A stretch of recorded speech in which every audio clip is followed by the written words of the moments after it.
The river is obviously a requirement of the narrative. This is, after all, a scene of baptism. But it also plays a key role in the composition. It guides one's eye from the foreground scene backwards, around the bend in the river, and up towards this town in the background.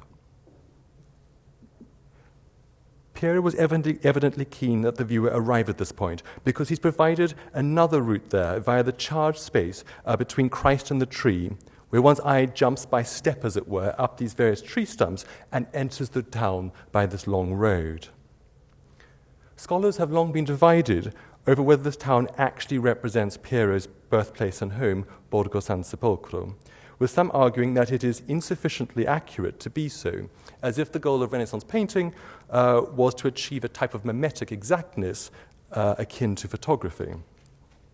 Typifying this approach, one commentator has argued that it cannot be Borgo because, in his words, and I quote him, it is part drawn from observation, part from convention.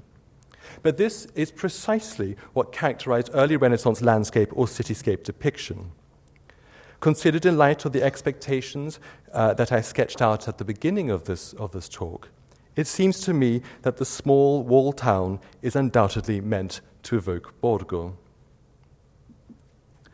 The landscape invites the viewer to localize it. Identification, it seems to me, is a condition of viewing this picture. Perhaps it is an aspect of the low viewpoint, which is quite a novel innovation at this date, which draws the spectator into an expansive, sun-filled landscape and makes him or her part of it.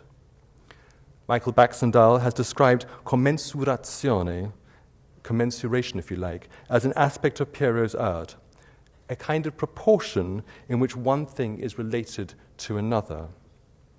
Here, their relationship is between viewer and location.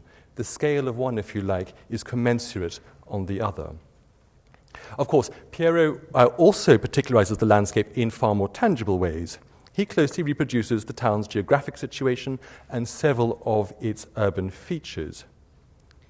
It is situated at the edge of a flat, cultivated valley before the foothills of a mountain range, much like Borgo itself, which edges the fertile floodplain of the Tiber just before it rises into the Apennines. Moreover, the profile of these hills, with a considerable landmass directly behind the town, separated from a sequence of receding hills on the right, is broadly, very broadly, comparable. Again, I stress that it evokes the area rather than actually describing it.